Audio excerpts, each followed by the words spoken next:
Around 4:42 last night, we received reports of shots fired in the Belmont and Euclid Ave area. Officers responding determined that there was a 19-year-old female shot in the lower back and a 10-year-old young lady shot in the leg. Preliminary investigation reveals that there was an altercation on scene before the shots were fired. There are people there that know who the suspect is. As the mayor mentioned, we're getting very limited cooperation. Obviously, the 10-year-old is a very innocent victim, getting off the bus, walking home from school. It's intolerable. We will not tolerate that. We're devoting resources, time, and energy. We will not stop until the person responsible is dragged before a judge and made to answer for his inappropriate, horrific decision-making. Today, around 11:32 a.m. this day, an on-duty officer reported hearing shots fired in the vicinity of the courthouse. Numerous officers in the area converged on the back of the courthouse near the juvenile hall rear entrance within minutes. They located two individuals who described to the officers that they were the victims of an assault. One gentleman had been hit over the head with a mason jar, and the other had been the victim of an assault by means of a dangerous weapon, a handgun. The second subject had pulled that gun and fired a round into the air and threatened, menaced him with the handgun. After the shot was fired, everybody fled. Officers converged on the area, conducted an extensive search based on clothing descriptions. They located two individuals who were brought back and identified by the victims. Terrence Montgomery, age 21, was arrested for assault by means of a dangerous weapon and related firearms charges.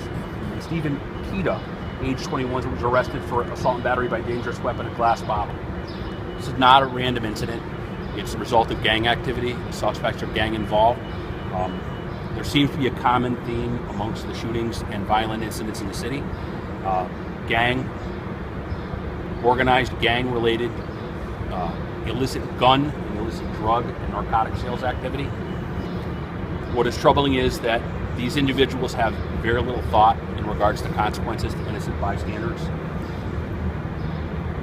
They are people that have been arrested numerous times by the Springfield Police Department. As the mayor has called for and the DA has assisted, some legislative reform would be obviously in need. What we see now is that the laws that we currently have were designed for individuals that have fear of incarceration. As you see, it's a growing trend or pattern across the country. These suspects have little or no feel of consequences or incarceration, no thought for tomorrow. It's all about the moment, the testosterone on hand, as evidenced by a 10-year-old girl with a bullet wound that never should have occurred. So as stated, we're going to continue to work with the district attorney and the mayor. Hopefully our legislators will provide the judges some opportunities, tools to address this. I know in Massachusetts there's a strong push for reform. When people are arrested, we'd like them to be incarcerated and turn their lives around.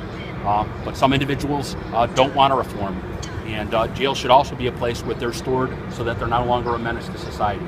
And that's what we'd like to see occur for this gentleman who shot a 10-year-old. I don't imagine that there's any hope for immediate reform in his life.